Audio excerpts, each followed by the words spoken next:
Okay, in this section, we're going to be taking a look at rational functions and their graphs. As you may recall from previous sections, a rational function is a function that has a numerator, which we're going to call p of x, as well as a denominator, which we're going to refer to as q of x. One of the very first things that you're going to want to learn how to do is how to identify the domain. The domain is all about the allowable x values given the particular function that you're working with.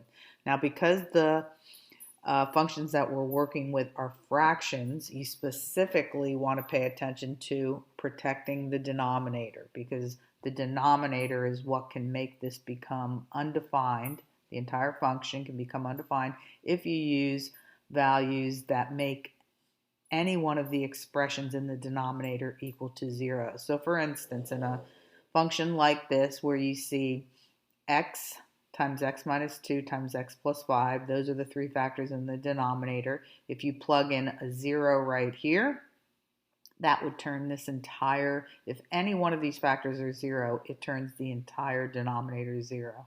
So in this particular problem, x can be anything except 0. It cannot be 0 because that would turn the denominator 0. It cannot be 2 because 2 take away 2 is 0.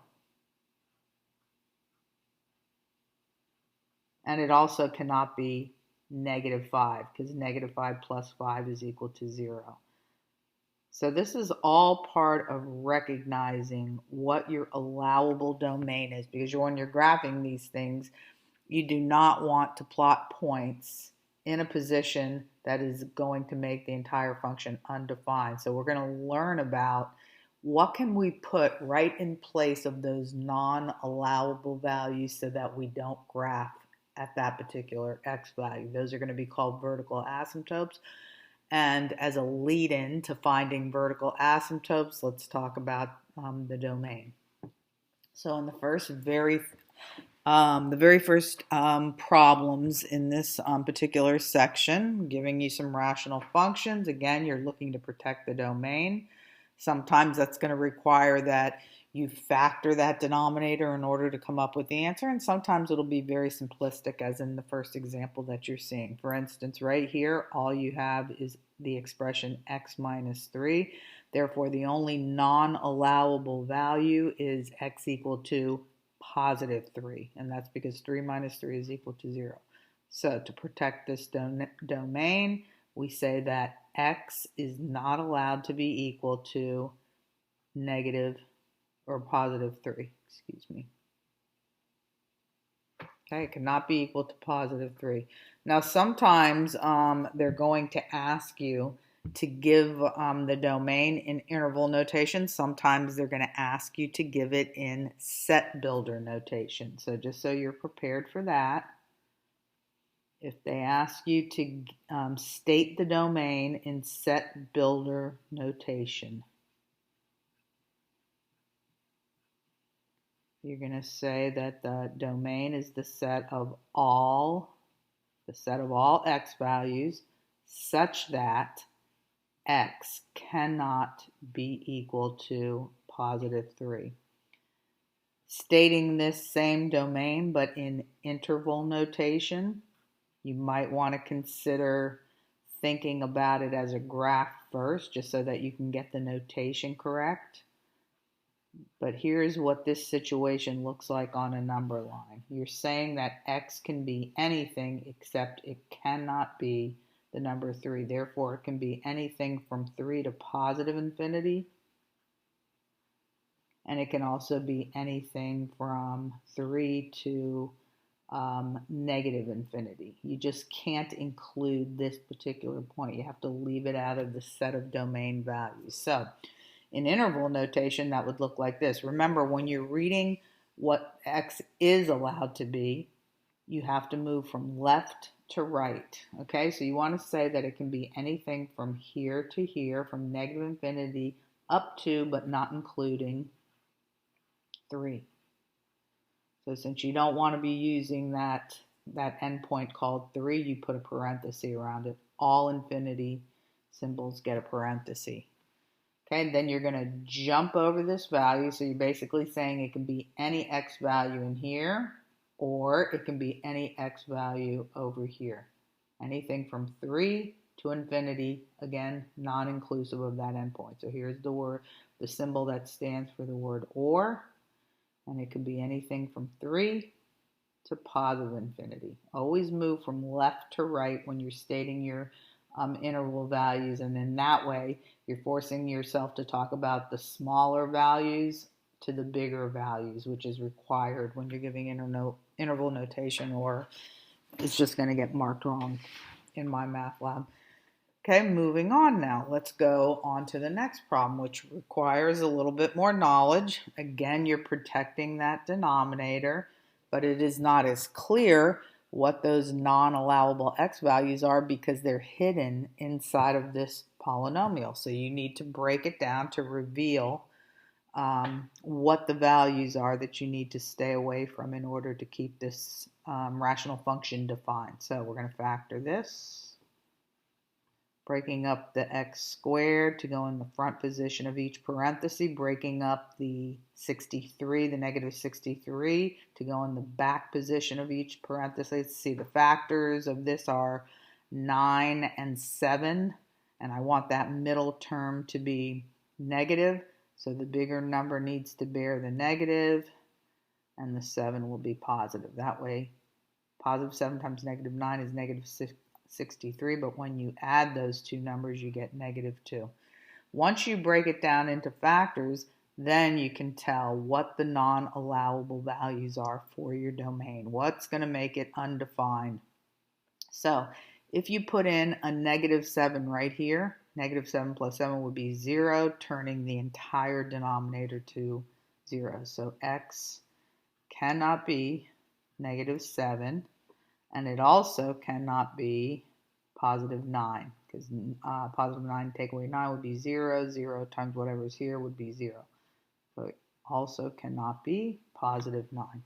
If you're putting this again in set builder notation,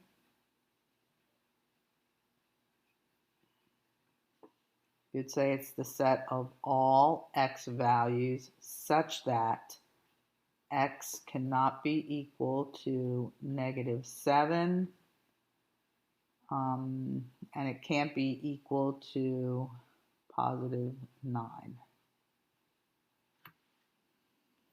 Okay, if they ask you to put it in interval notation, again, you might want to consider actually putting the numbers that it cannot be on a number line, because that'll help you to get the interval notation correct. So real quick, here's a little picture. You are not allowed to be negative 7. That value is non-allowable. You also cannot be 9. That domain cannot be 9. You can be anything in here, anything to the right of 9, and you can be any value to the left. Okay, don't forget, these values are called negative infinity. These are called positive infinity. Read those allowable values from left to right. So we're going to say anything from negative infinity up to, but not including, negative 7 is part of what's allowable for your domain. Anything from negative infinity to negative 7, but non-inclusive of that endpoint. Jump over negative 7 and into the next allowable set of numbers. Anything from negative 7 to 9 can be used, but again, non-inclusive of those endpoints. You're always mentioning the smaller quantity first and the larger quantity last. Then jump over the 9 and you're into this last set of allowable domain values. Anything from 9 to infinity, non-inclusive of the endpoint 9. And as you jump over the values that you're not allowed to use, you do so using the word or, and the union symbol stands for the word or. So that is the domain in interval notation. Moving to this last one on the bottom. This cannot be factored. x squared minus 9 can be factored, the difference is squared, but this cannot be factored. Therefore, there's absolutely no real number that's going to create a 0 here, because if you put a negative in there, like let's say -1 or any negative for that matter, as soon as you square it, it's going to turn positive. And the only thing that really would have could possibly destroy this denominator is if it would be possible to plug in a number for x and it turns out negative, thereby when you add, turns out to be -9, and that's never going to happen. So all values are good. We say that x is such in set builder notation that x can be any element of the real number set. It can absolutely be any real number. Okay, that's if you're saying it set builder style. If you want to say it in interval notation and you're trying to say that those x's can be anything in the set of real numbers, then you can just say it can be anything from -infinity to +infinity. Okay, so two different styles of notation for giving each answer. Again, try that interval notation, especially when your allowable domain values are interrupted by some value that it cannot be. Okay, moving to the next part of the discussion. Okay, where I've given you some pictures to kind of visualize what an asymptote is. Our discussion of domain values, allowable domain values, and what's not allowed leads right into what an asymptote is. So let's kind of talk about what asymptotes are. When you were learning how to graph polynomial functions, you saw that it was a nice, smooth, continuous graph with no interruptions. It didn't have any areas of discontinuity, whereas reciprocal functions are just the opposite of that.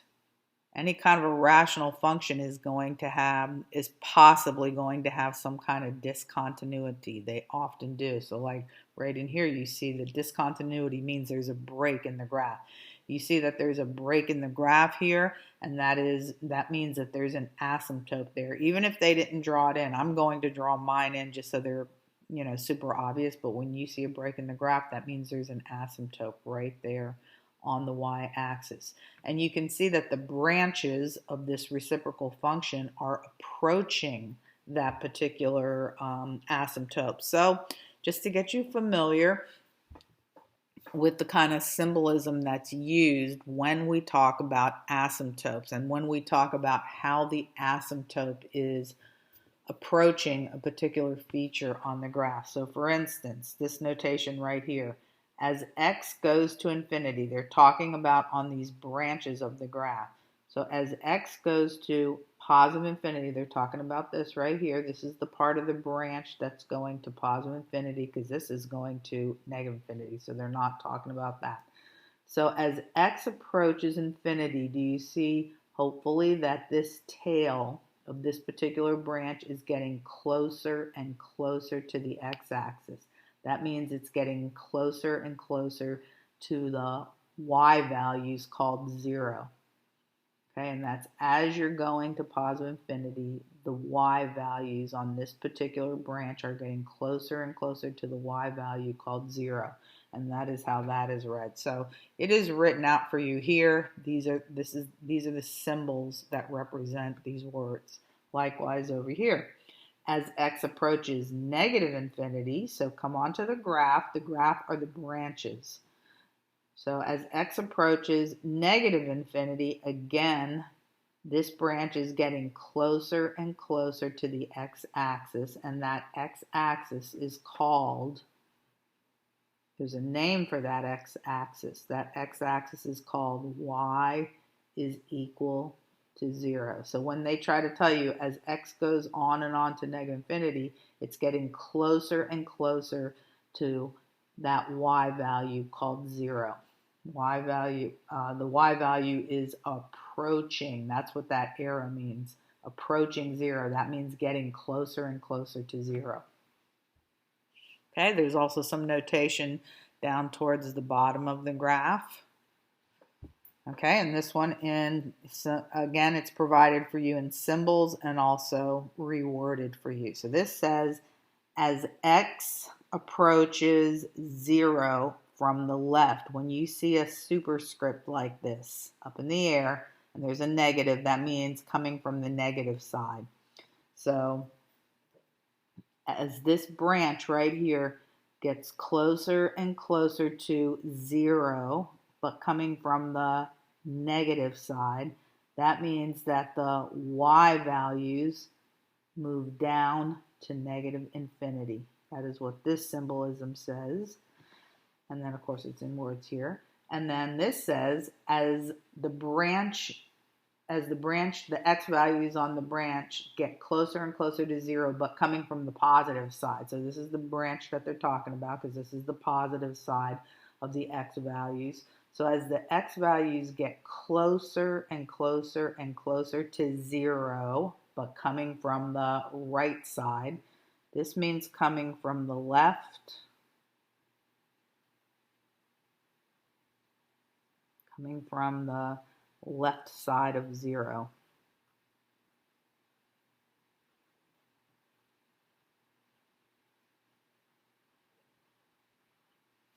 And this means approaching from the right side when you see this little plus sign. So you're coming from the right, or approaching from the right.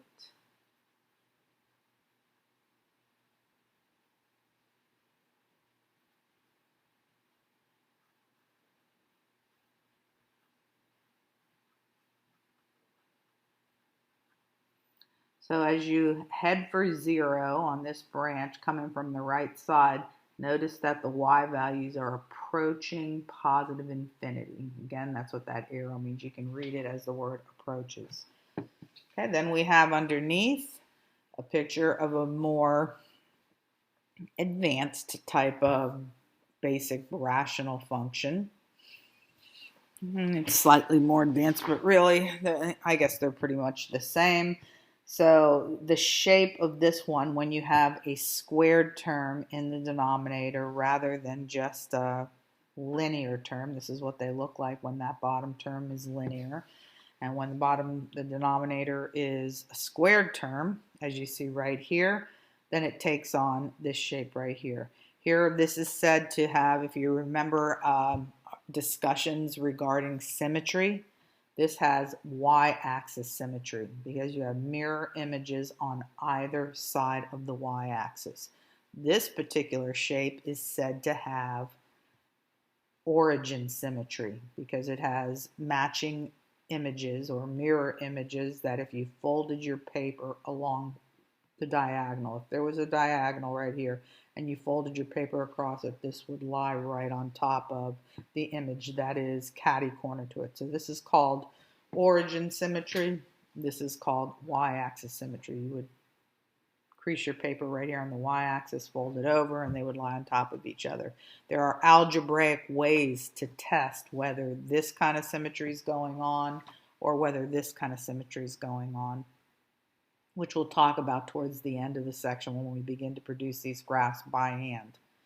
And you will be going through all the techniques, all the algebraic techniques for finding a graph by hand. Okay, so more with using this symbolism that talks about approaching a particular feature on the graph. This says as we approach x, as the x values approach 0 from the left. So if you're coming from the left side and you're approaching 0, they're talking about this branch on the left-hand side. You're getting closer and closer to the x value called 0, but coming at it from the left. And if you continue to follow this branch and recognize what the y values are doing, they're getting bigger and bigger and bigger. So it is said that the y values are approaching infinity. Likewise, if you're on the right side of this graph, 1 over x squared, and the x values are approaching 0, so they're talking about being right here, following this tail, you're getting closer and closer to 0, and all of a sudden it turns, showing you that y values are still going to positive infinity, which is what this message is about. Down towards the bottom of the graph, as we continue trying to understand what this symbolism means, it says, as x approaches negative infinity, in other words, decreases without bound, the y values are going to 0. So as x approaches negative infinity, okay, here's the x values right here. They're going to negative infinity. As you go out this way, you're going to negative infinity, and the y values are getting, and they're talking about how this tail is getting closer and closer to the x-axis as you move out this way to negative infinity. And when you're getting closer and closer to the x-axis, remember that the x-axis is called this. There's a name for the x-axis, and that name is, it can be named as a line. That line is called y is equal to 0, and that's because every point on this x-axis has a y value of 0, so that's actually the name that represents the x-axis. So when they say, as you move out to x values called negative infinity, this is getting closer and closer to a y value called 0. Likewise on the right-hand side, as x approaches positive infinity, again, this graph is getting closer and closer to the x-axis, which is called y is equal to 0. So the y values are approaching 0 as x goes out to positive infinity. A formal definition of what a vertical asymptote is would be required at this time, and we're going to move on to finding vertical asymptotes. But if you can find what a domain is, if you're able to, tell the reader what the domain is, you'll be successful at finding vertical asymptotes. Because when we talk about vertical asymptotes, it's really just the values at which the rational function is undefined. So again, you're looking at the denominator, you're trying to see what would make it 0, and you're, instead of just naming the numbers in set builder notation or interval notation, you are naming a line, a vertical line that goes right through those prohibited values, those non-allowable x values, and that's how you name a vertical asymptote. So what we have for you here is the formal definition of that when you name a vertical asymptote, any vertical line is called x is equal to, they just use the symbol A to represent the value that vertical line is going to go right through. And then there's just some pictures here.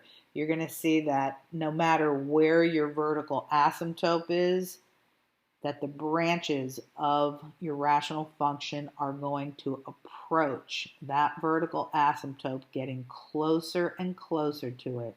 So we say that if something is a vertical asymptote of a function, only when f of x increases or decreases without bound as it approaches the vertical asymptote.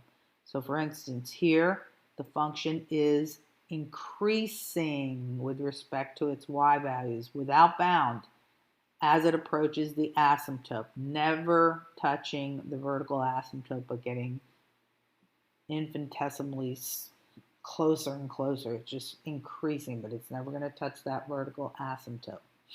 Right here, it's coming at the vertical asymptote just from the left side this time, but it's increasing without bound. Here you have part of a rational function that is decreasing with respect to its y values. Those y values are getting smaller and smaller and smaller as it approaches the vertical asymptote. Again, never touching the asymptote. So it's, it's approaching the asymptote from the right. Here, this rational function branch, this part of the rational function, is decreasing without bound, again, with respect to its y values, but it's coming at the asymptote from the left. So just to get you used to that, those kind of discussions are something that we pick up in the next class quite a bit, whether you decide to take business calculus, regular calculus, or pre-cal. We're going to talk about how things approach, asymptotes and how they and how the y values either increase or decrease without bound. So now, algebraically, we will be figuring out what the vertical asymptotes. Remember that you need to name your vertical asymptotes as a line. It is a vertical line.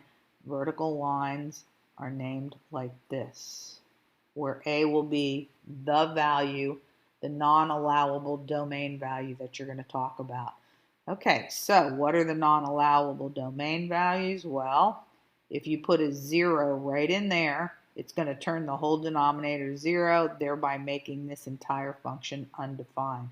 So we're going to say that x is not allowed to be equal to 0. So when we're talking about vertical asymptotes in the positive sense, like naming the lines at which they exist,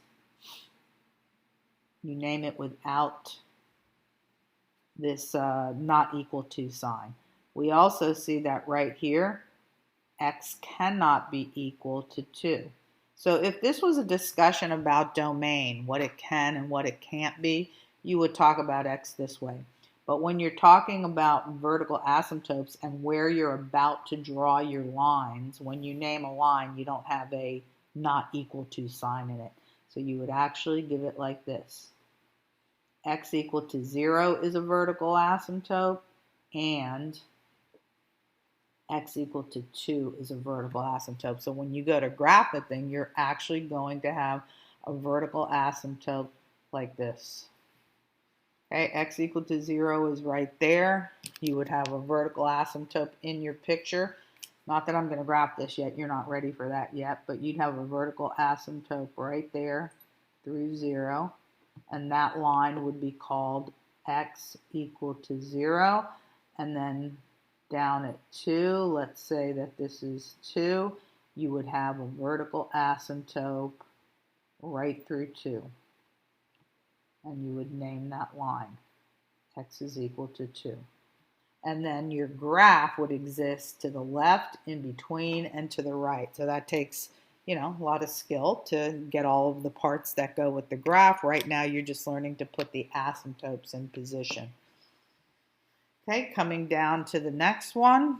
This particular graph has no vertical asymptotes, because remember, the vertical asymptotes are all about the values that x is not allowed to be. Like here, x wasn't allowed to be 0, because that would have turned the denominator 0, and it couldn't be 2, because that would have also turned the denominator 0.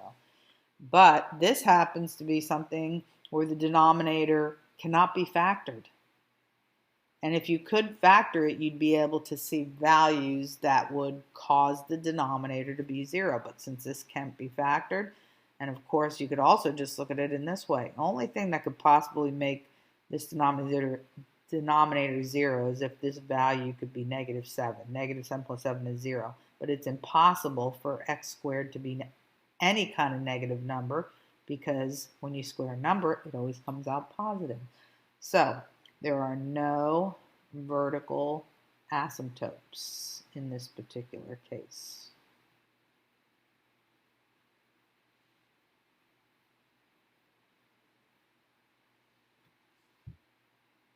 Okay, moving on to the next one. You can factor. You can factor as the difference of squares. Whenever you have the difference of two squares, here we have x squared and we also have 4 squared. All you have to do is take the square root of the front term. That fills out the first position of each parenthesis. Take the square root of the second term. That fills out the back position of each parenthesis, and alternate the signs. So these two factors represent x squared minus 16, but they also allow you to tell what are the values that can't be used. You cannot use -4, and you cannot use +4.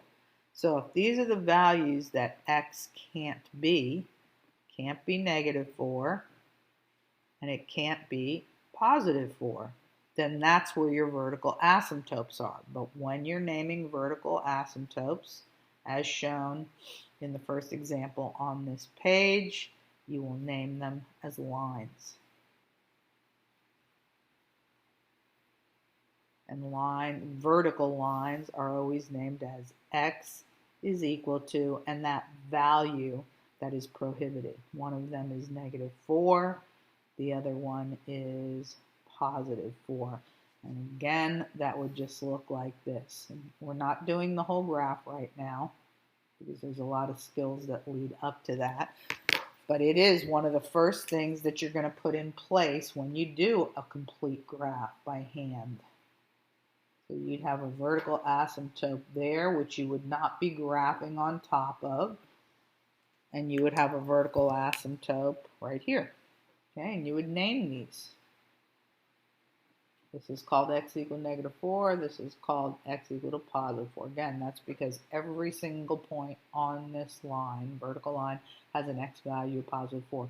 Every single point on this line has an x value of -4. Then you're going to learn the skills in the pages to follow about how to get the shapes that go to the left, to the right, and to the left, in the middle, and to the right. Okay, now sometimes when you graph these rational functions, you'll only have 2 sections, and sometimes they have 3. It just depends. Again, we were talking about this earlier, that when there is a square in the middle, that's, sort of a more advanced type of rational function. It has 3 areas in it. Okay, moving to the theory that allows us to find out or to determine what the horizontal asymptotes are. So I've put that information for you here.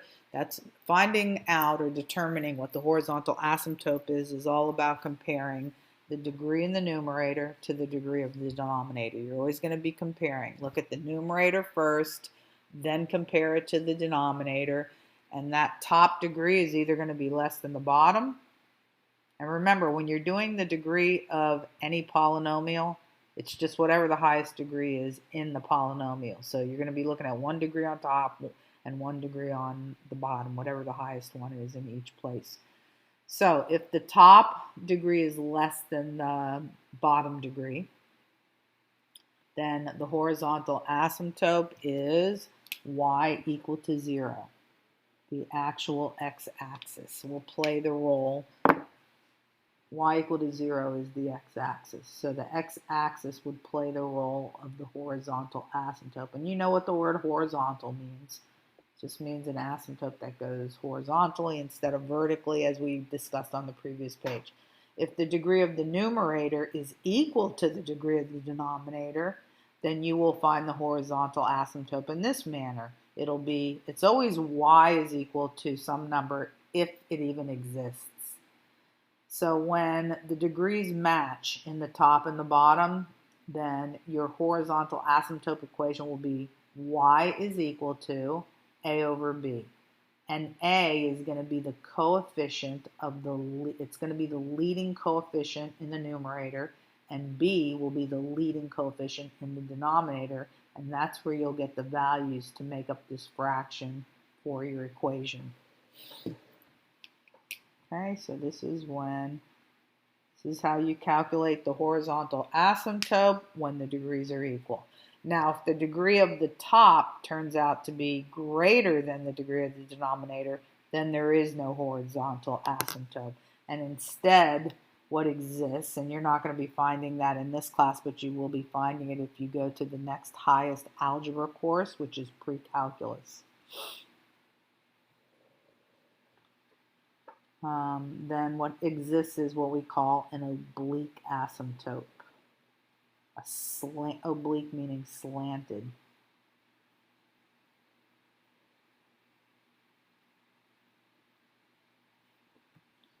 Okay, so in this case, degree of the top is greater than the degree of the bottom. You have to memorize these cases like as if they were formulas. Okay, because every time you go to do a graph, you're going to be expected to find the vertical asymptotes, the horizontal asymptotes, the x-intercepts, the y-intercepts, additional points.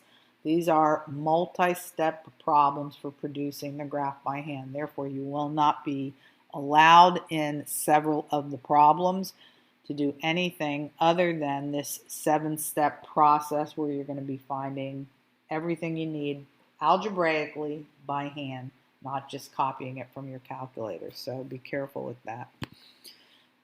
Okay, so let's go on to this problem. We're going to be finding the horizontal asymptote and basically just trying to decide which of these cases applies. Is the degree of the top less than the degree of the bottom, and therefore that's the horizontal? Are they equal, and therefore I get the horizontal asymptote this way? Or is there simply no horizontal asymptote at all? I've given you one of each case. Okay, here is the case. This is the first case. Notice that the degree of the top is first degree and the degree of the bottom here is second degree. So here we're in the case where the degree of the numerator is less than the degree of the denominator. I'm just going to abbreviate denominator. And whenever that's the case, the horizontal asymptote, I'm going to abbreviate that also. Horizontal asymptote is the x-axis, which as an equation is called y is equal to 0. And I'll just sort of keep reminding you for a bit that y equal to 0 is really the x-axis. So that would play the role of your horizontal asymptote, meaning part of the graph is above it, part of the graph is below it.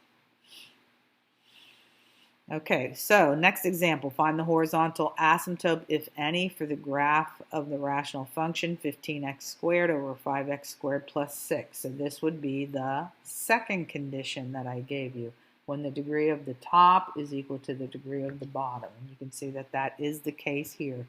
This is second degree, this is second degree.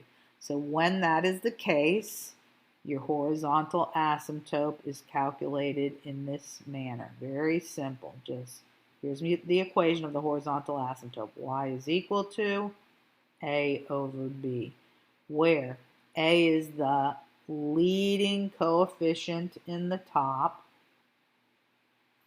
and B is the leading coefficient in the denominator. So that's your highest power, therefore the number in front is the leading coefficient. And so we have y is equal to 3 as our horizontal asymptote. Okay, moving on to the third example for horizontal asymptote, and this would be the third case that I just gave you here. And this was the case where the degree of the numerator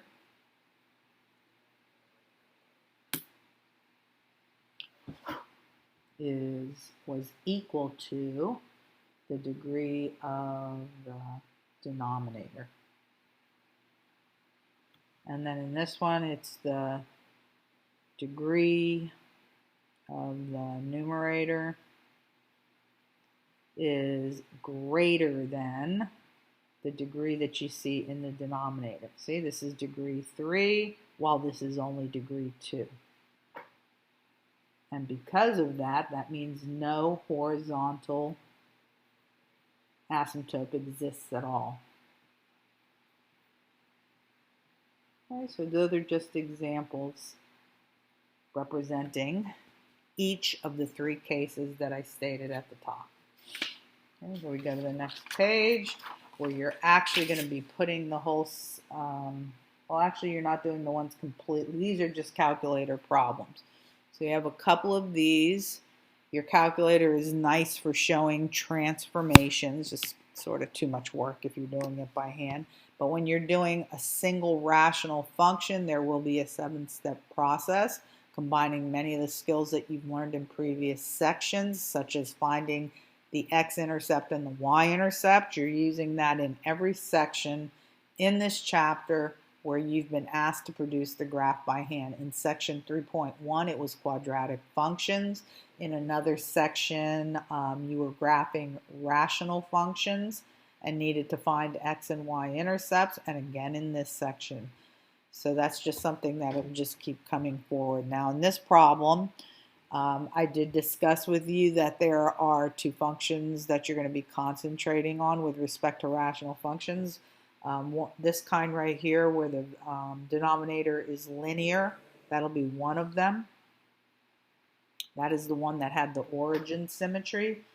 And then the one where you have x squared on the bottom, where you had a branch here and a branch here on either side of the y-axis, it had y-axis symmetry, that was another one. These are the parent graphs, and then we are going to do alterations to each of these parent graphs, transformations as they are called in mathematics when we're talking about graphing. And transformations just means that there's something that has either a horizontal shift or a vertical shift, or it can be something that has shrunk the graph or expanded the graph horizontally or vertically.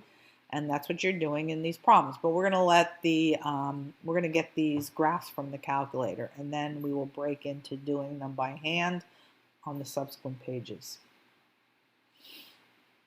Okay, so use the transformation of 1 over x to graph the function g of x is 1 over x plus 7 plus 2. So with in these blank spots, and you're just going to have like a little pull down menu in MyMathLab, they're trying to see if you recognize from previous sections, how do I know when this graph is going to shift horizontally, and how do I know when it's going to shift vertically?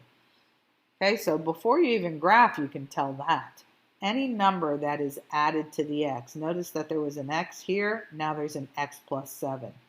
But any number that is combined with the x, that is considered a horizontal shift. And what you have to remember from all sections, because this doesn't change once you learn about these horizontal shifts, you always need to switch the sign before deciding, hey, you know you're going to move horizontally, which means either left or right. But if you're going to switch the sign, that switched sign is what you're responding to when you tell the reader, that's me, or when you tell MyMathLab which way you're moving, left or right. So your horizontal switch is not going to be positive 7, it's going to be negative 7.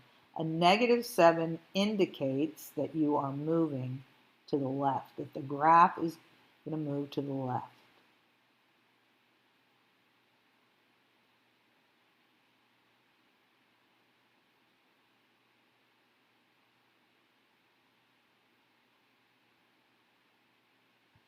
Okay, so shifting the graph of f of x left. That's what you would choose from the pull down menu in MyMathLab, left 7 units. And then what else happens? The graph is also shifted. Now we need to look at this. This is a vertical shift. You do not switch the sign for vertical shifts, and you haven't done so in any of the sections. No switch on that sign. You take the vertical shifts as is.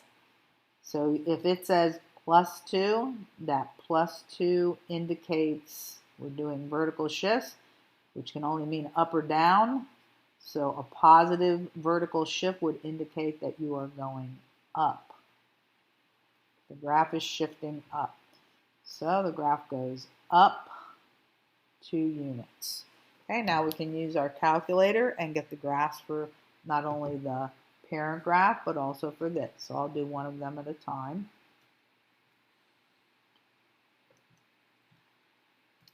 Okay, so we're just going to do 1 divided by x. Press enter. I'm going to use a standard window to see what it looks like. Remember, all the pre-made windows are under the zoom key. So third key on the top. I'm going to use a standard window. I can always adjust it if I don't like it, if I think that part of it's being chopped off. Okay, so pretty basic. You have a branch right here in quadrant 1, getting very close to the y-axis as well as very close to the x-axis, but really not touching them. The calculator kind of makes you think that they're blending together, but they really don't. And then you have a branch over here. So you need to have more knowledge than your calculator. You need to have the theory that went into these lectures that you're watching. where we talked a lot about how it gets closer and closer to the asymptote but never touches it. Okay, so you have one branch that goes like this, skimming up against those asymptotes but not really touching them. So you can get close, but just don't touch them. Okay, that's the graph. F of x is equal to 1 over x. So we'll put that in one color, and then we'll do the other one in another color.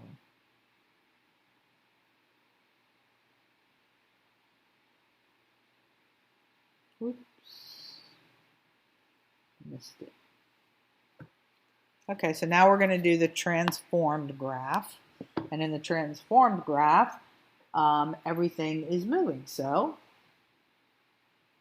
you can look and see what that looks like. Okay, now because you have more than one item in the denominator here, you have x plus 7 rather than just an x, you need to wrap that entire expression anytime it's 2 or more terms in parentheses. Okay, so it's 1 divided by x plus 7, close that up, and then add the 2, because otherwise when you add the 2 it's going to think that that 2 is part of this if you hadn't put the parentheses there. Now it knows that it's just a vertical shift. Press enter. Excuse me. Okay, so what happens is if it's going to move horizontally to the left 7 units, you know what's really moving? This right here in the middle was playing the role of the vertical asymptote. This is the vertical asymptote for the parent graph. The very first graph that we graphed, which was f of x equal to 1 over x.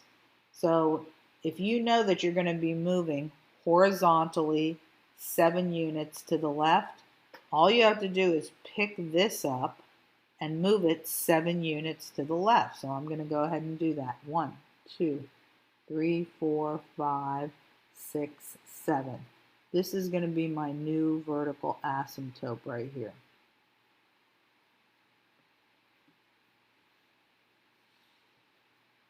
This is a vertical asymptote for the shifted graph. But there's other things going on for this transformation that we are trying to graph. Not only is this new graph going to shift 7 units to the left, so if I move the vertical asymptote over, it'll force the entire graph to shift 7 units to the left. But we're also moving 2 units up. So if this played the role of the horizontal asymptote, and again, how do I know that there's a horizontal asymptote? When the degree, and this was on the parent graph, when the degree of the top, the degree here is 0 because there's no x's, and the degree here is 1. So when the degree of the top is less than the degree of the bottom, the horizontal asymptote is the x-axis. Okay, but we're moving our, we have a shift. We're going to move up 2 units. That means that this, that played the horizontal asymptote, moves up 2 units. So this is going to be our new horizontal asymptote.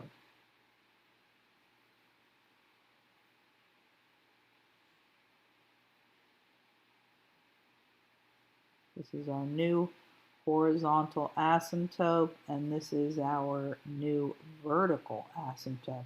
And then you can get, the shape from your calculator if you want. You have it right there. Again, you're just squeezed in between the asymptotes.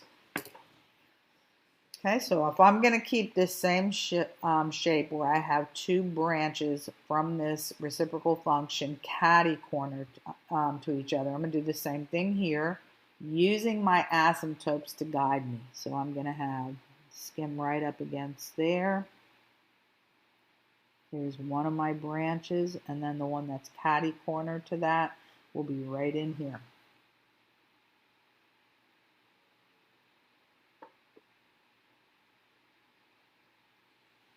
Okay, so in that way I'm respecting the shifting that's going on. That moved there and this moved here. And so that whole graph has shifted over. Okay, old graph, new graph. Moving on to the next one.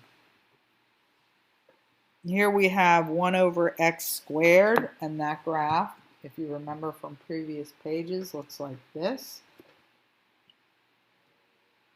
Here. So it's 1 divided by x squared. Okay, so showing that y-axis symmetry, you have the x-axis as your horizontal asymptote, and you can see that the y-axis is your vertical asymptote. But instead of having two branches that are catty-cornered to each other, they're both above the x-axis. So you have one branch right here, skimming ever so close to the y-axis as well as the x-axis, and then you have another one up there as well, but on the other side.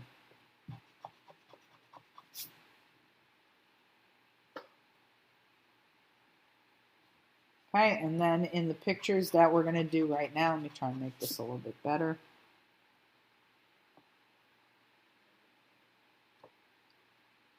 In the transformed graph that we're going to do right now, we're going to try and recognize the shifts that are going on. Okay, so now we're looking at this and we're seeing that there is a number attached to the x where it used to just be x squared, now it's x minus 4 squared. Don't forget, numbers that are connected, attached through either an addition or a subtraction sign to the x, are horizontal shifters, and you need to switch the sign. So for the horizontal switched sign, we're going to really be considering it as a positive 4. That means you're going to move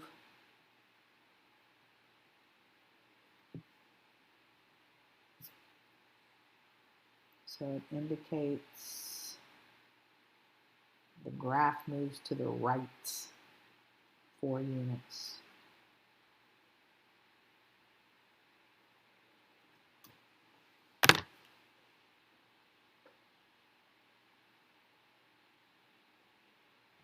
Okay, so the graph moves to the right 4 units, and then remember we talked about the vertical shift and how you do not switch the sign there.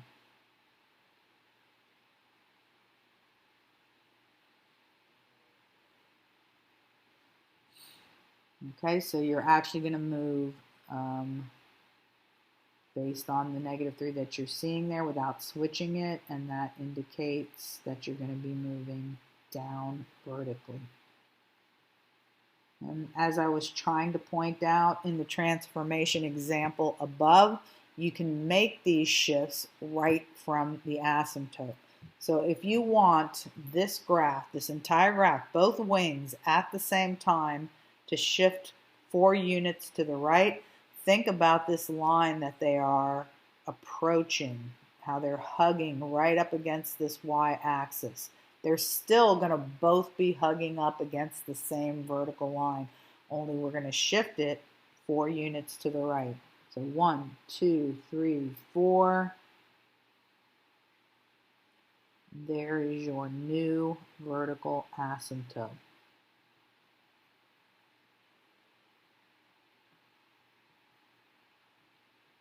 So now instead of at x equal to 0, it is now at x equal to 4. And we'll just continue. So now both of the wings that I graph are going to skim right up against that new vertical asymptote on both the left and the right side. We are also paying attention to this vertical shift. The whole graph is going to go down 3 units. So what will make the entire graph move down 3 units? Just taking what's acting as the horizontal asymptote and moving it down 3 units. So go 1, 2, 3.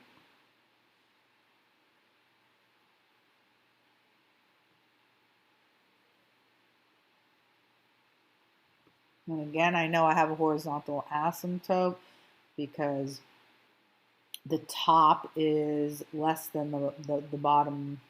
The degree of the top is 0, the degree of the bottom is second degree, and when the degree here is less than this, you know you have a horizontal asymptote. That used to be this x-axis in the case of this parent graph, and now it's moving down.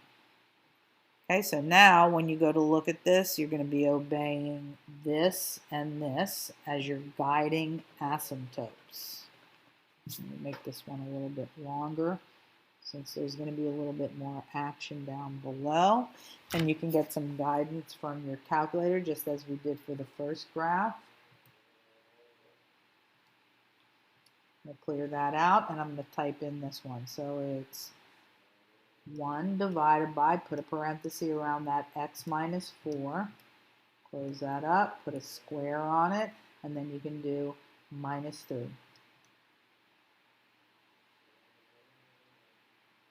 Let's see if this comes.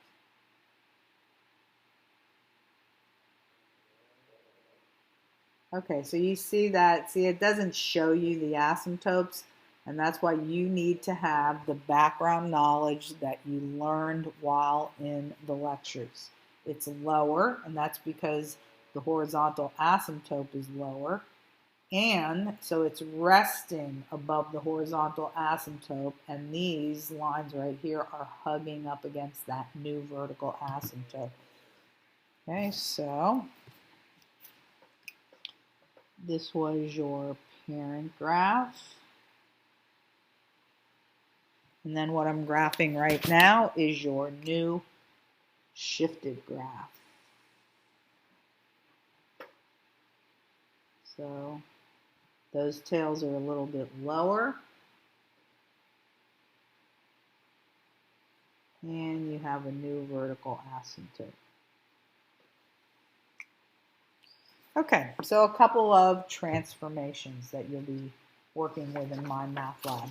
Then on to the main event, which is getting these graphs completely by hand. I mean, you can use your calculator to do some calculations for you if you need to, but you're going to be showing that you understand all of the graphing theory, including the algebra it takes to get those numbers that go on the graph, rather than getting your calculator to do it. Okay, so putting everything together for this section. One thing that we haven't done too much of is the symmetry, but symmetry has to do with plugging in negative x for x.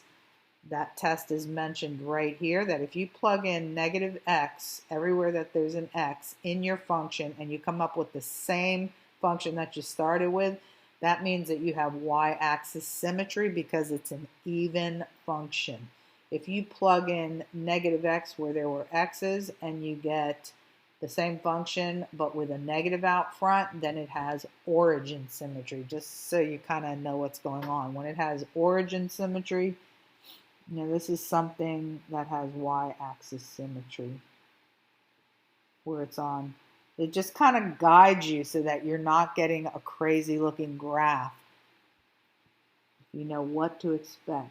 This is something, and we've just talked about two kinds of graphs that have y-axis symmetry, the one with the x squared on the bottom, and origin symmetry is when you have matching branches in the first and third quadrant, or vice versa. They can be in second and fourth quadrant.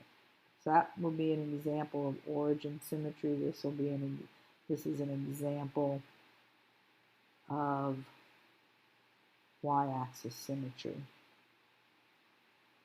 This is that graph that we just looked at. This is another graph that we just looked at. Okay, so let's go ahead and see what kind of symmetry we can expect to happen for this particular graph. So if we were going to do this test where we plug in negative x for x, then we would just go and show that work. Everywhere that there's an x, we're going to put in a negative x.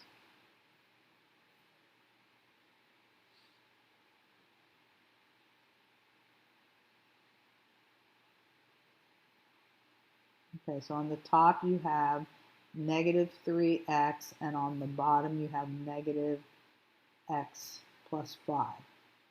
Okay, so obviously you didn't get this to happen. When you plugged in negative x, did you get the same original function? No, you didn't. This is the original function. So we already know that we do not have y-axis symmetry. So y-axis symmetry, that is out. We do not have that. Okay, how about origin symmetry? Are we going to have matching images catty-corner to each other? Well, if that was true, we would have plugged in a negative x, and the only thing that would have been different after doing so is that we would have had a negative out in front of the original function. What would that look like? If all we had is a negative out in front of the original function, as this says right here for origin symmetry, then it would have been this function with just a new negative in the numerator in front of the 3x. But yet, look, we have an extra negative here. So as far as the origin symmetry goes, that's also a bust. We do not have that. Okay, that's out of the question. So we have neither y-axis symmetry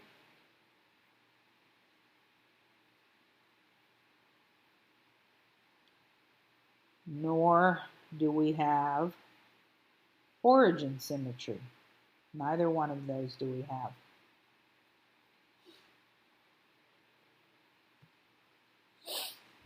Okay. All right, then let's move on to y-intercept. I am reminding you once again how to find a y-intercept. You just let x be equal to 0. Okay, so in the particular problem that you have f of x, but we're plugging in a 0 for x. And everywhere that we see an x on the other side, we will also put in a 0. So we're putting in a 0 in the numerator. That's like 3 times x. And then we're putting in a 0 for the x in the bottom, which was x plus 5. That gives us 0 on the top. And once you get a 0 on the top, doesn't matter what you get down here, because it's going to be 0. 0 divided by any number, any real number, is 0. Okay, so when I let x be 0, I ended up getting an answer of 0 right there. Okay, so this is my y-intercept. Okay, moving to the x-intercepts. X-intercepts, okay, let's think about this. This is your function right here. 3x over x plus 5. I'm just going to write it here so we don't have to keep sliding the paper up. Whenever you want your x-intercept, you have to let this be 0. You have to let this portion right here be 0.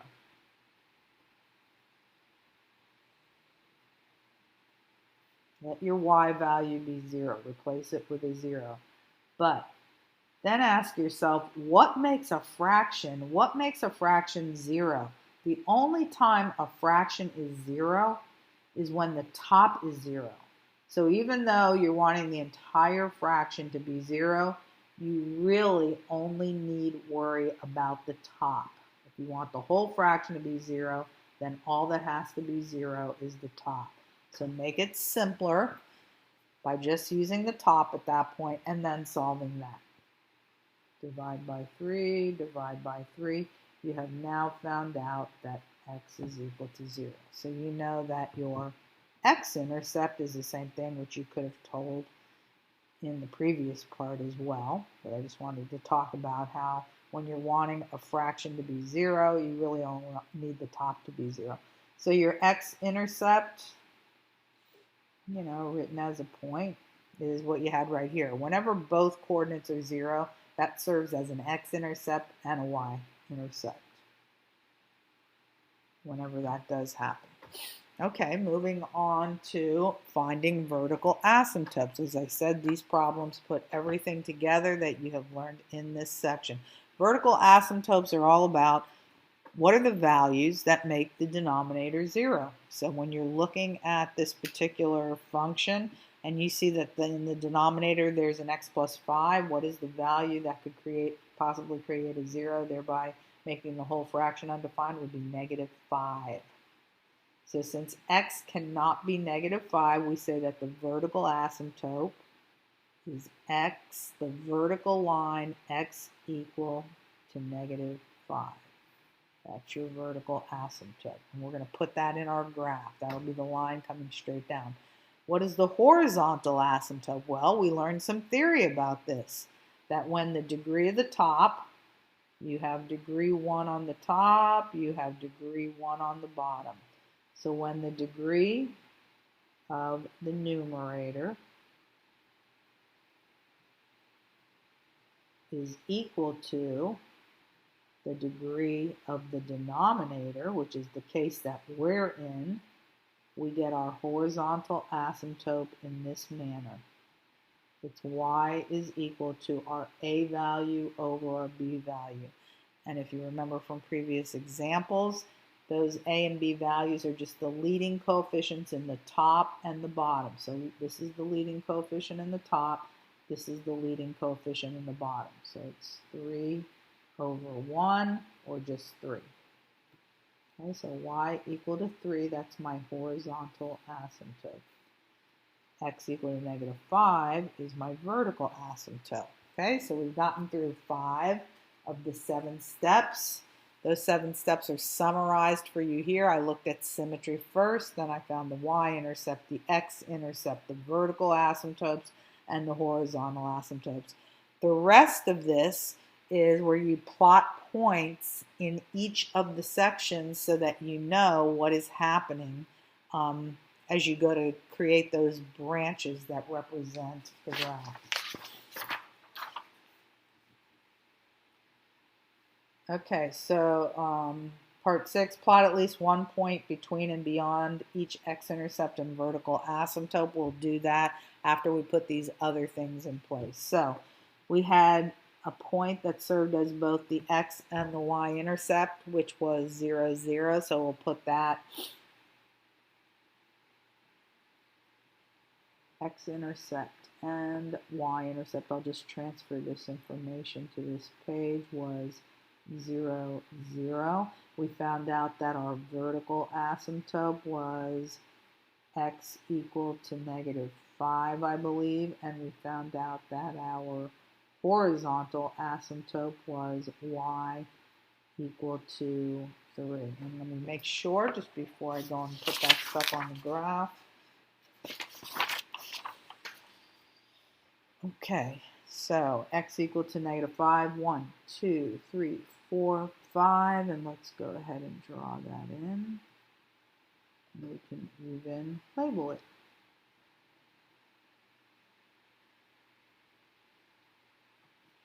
Of course, let's extend it.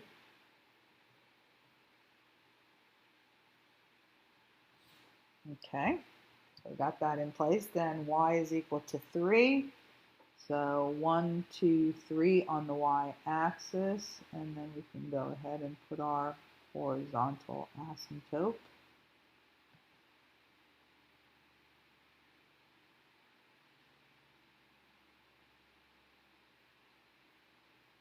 Okay, so now we basically have 2 sections, and we're either going to have branches here and here, or here and here.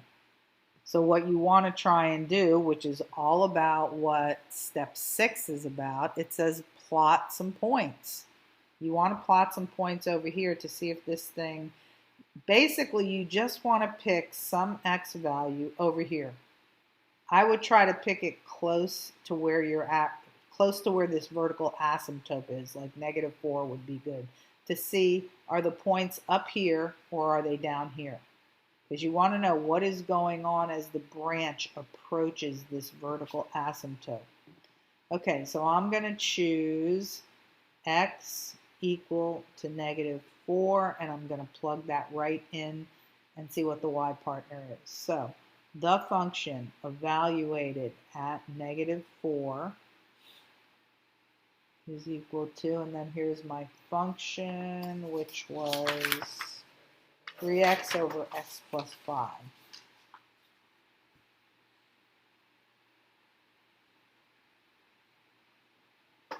Okay, so 3 times x, the x value I'm plugging in, over x plus 5.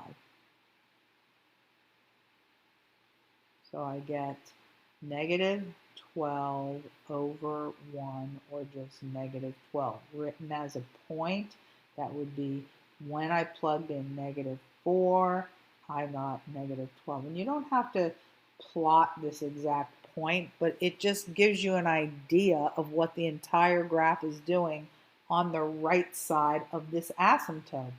So if when I plotted a point that was very close to this asymptote, I ended up getting a negative value.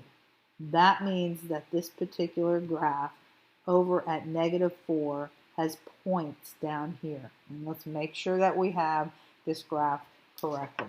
It was 3x over x plus 5. We did 3 times negative 4 is negative 12. We did negative 4 plus 5 is 1, and we did get a negative value. So at negative 4, we're into these negative values down here. Okay, so that means that the points are below. And you can always use your graphing calculator to check it, but you can't show up at the test saying, hey, all I know how to do is put it in the calculator. You're going to build all these values up until you go and transform it, but you can use it as an answer key.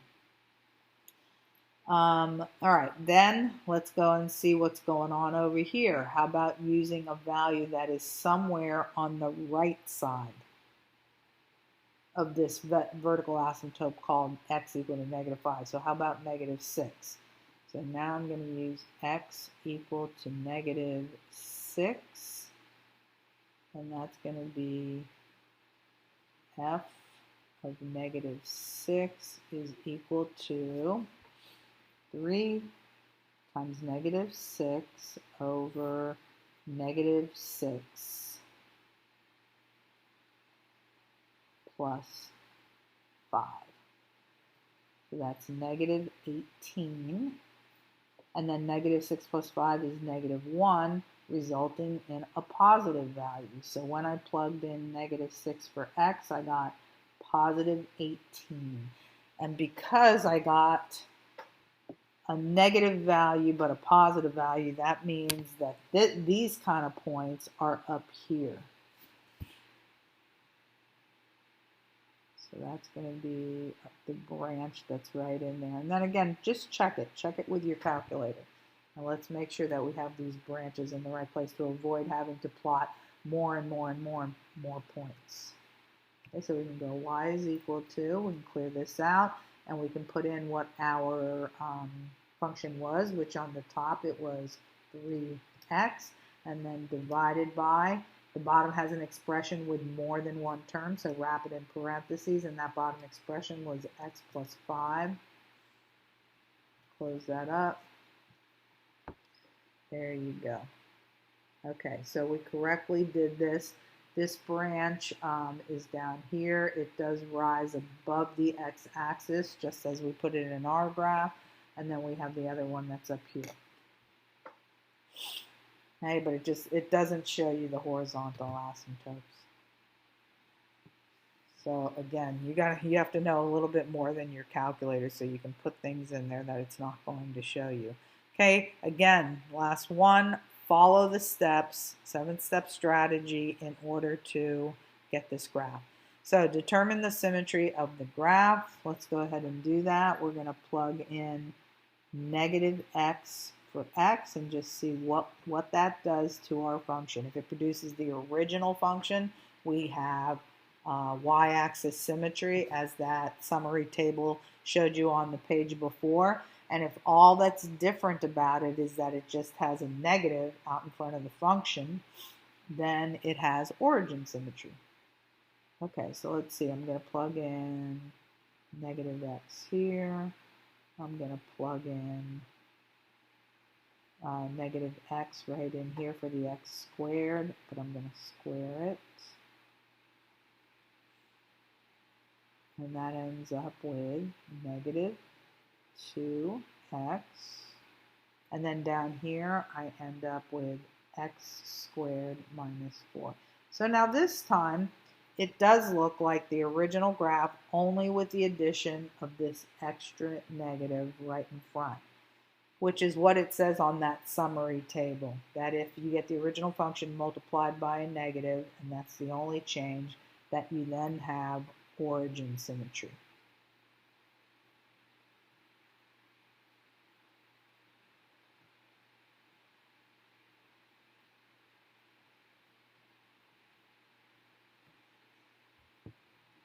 Okay, moving on to finding the intercept. So y-intercept, we're going to let x be equal to 0. So plugging in, let the x be equal to 0. So it's 2 times 0. And then on the bottom, it's 0 squared minus 4. So we have 0 divided by 0 take away 4 is negative 4, which is equal to 0. So when x is 0, y is 0. Okay, so now you know that this is actually the y-intercept, but it's actually the x-intercept as well. Okay, but I'll go through this procedure again. That when you're looking for the x-intercept, you want the y value to be 0. So in that function, that would mean making this 0.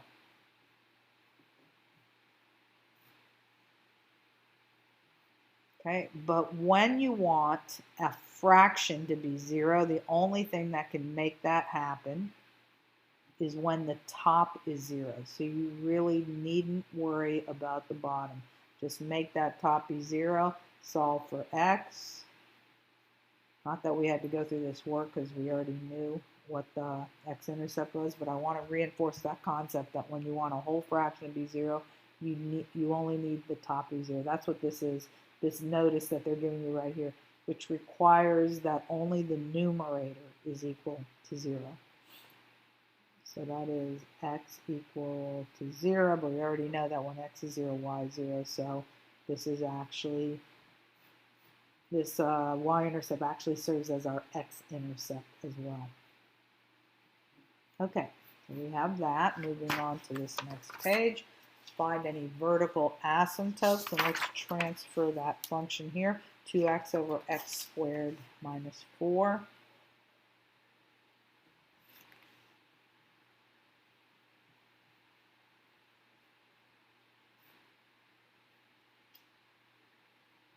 So when you're looking for the vertical asymptotes, you need to figure out what's going to cause, what values will cause the denominator to go to 0. So you have to factor it because those values are hiding inside of the expression x squared minus 4. So when we factor this down, the difference of squares, we break up the x squared by taking the square root of it, and we break up the 4 by taking the square root of it. That's the formula for factoring difference of squares. You alternate the signs. Now you can clearly see that if you put a negative 2 right in there, that would cause a 0 in the denominator, and if you put a positive 2 in there, that would cause a 0. So these are values that are non-allowable. And they also indicate what our vertical asymptotes are. So we say that you may not graph any points on the number x equal to negative 2. That's one of your vertical asymptotes. And that there's also a line at x equal to positive 2, so that you won't plot points there as well. Finding the horizontal asymptote if one exists. So it is said that when the degree of the numerator is less than the degree of the denominator, in that particular case, the x-axis serves as the horizontal asymptote. The x-axis has a name as an equation. It is called y equal to 0. And that x-axis is going to serve as your horizontal asymptote. Okay? Remember, when you name the x-axis, it's called y is equal to 0. because all the points on the x-axis have a y value of 0. So this is the official name of the y-axis as an equation.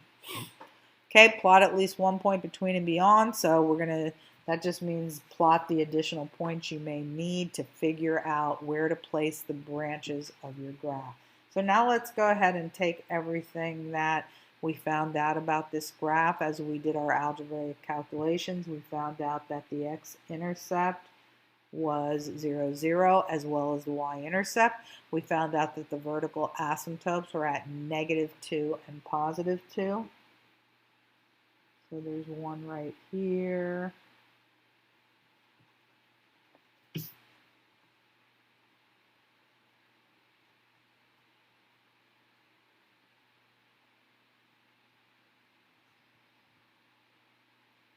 And then there's also one at +2.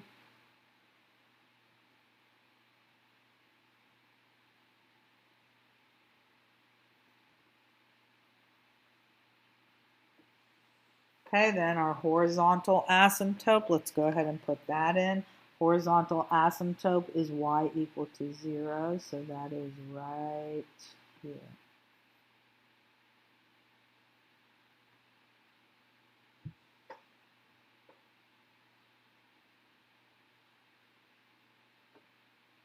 Okay, then you're going to go put the branches in by using additional points. Now you do have 3 different sections this time. You have what is going on out here, what is going on in the middle, and what is going on out here. So you're going to have to try more points, extra points in order to figure that out. So you can show some of this work. You can use the assistance of your calculator. First I'm going to see what's going on in this left region. I mean, do we have something that's going up like this and skimming those asymptotes, staying right in here, or is it down here? So in the left region, I want to try an x value in the left region. So if this is at -2, I'm going to try -3. And I'm going to try that right in my function. So I'm going to go f of -3 is equal to 2 times -3, and then down here it would be -3 squared minus 4, which is equal to -6, and then down here it's 9 minus 4, which is 5. So I did get a negative value.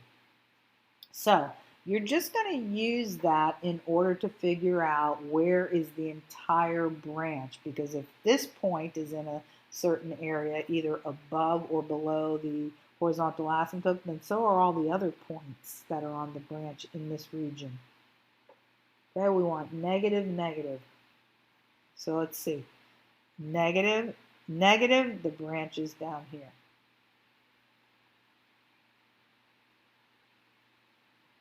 Okay, then let's go to the middle region. You may have to try more than one point here. But basically, this is what happens in the middle region. I'll just give you the heads up on that. You're either going to have something that looks like a cubic graph, which is a wave that goes like this, or it could go this way, like that. So you might want to try a point up against this asymptote and a point up against this asymptote. Or your other possibility is that you have a parabola-looking figure. Try a point up against each asymptote. So I am going to try x equal to -1, and I'm also going to try x equal to +1. If I try -1, I'll be up against this asymptote. If I try +1, I'll be close to this asymptote to see what's going on. So if I do f of -1, it's going to be 2 times -1, and then -1 squared minus 4. That'll be -2 on the top. 1 take away 4 is -3. So from that finding, I see that I have a negative, negative. And then when I try +1, I have f of 1 is equal to 2 times 1. And then I have 1 squared minus 4. That would be 2 over 1. Take away 4. That would be negative 3. And let's just make sure all that is right.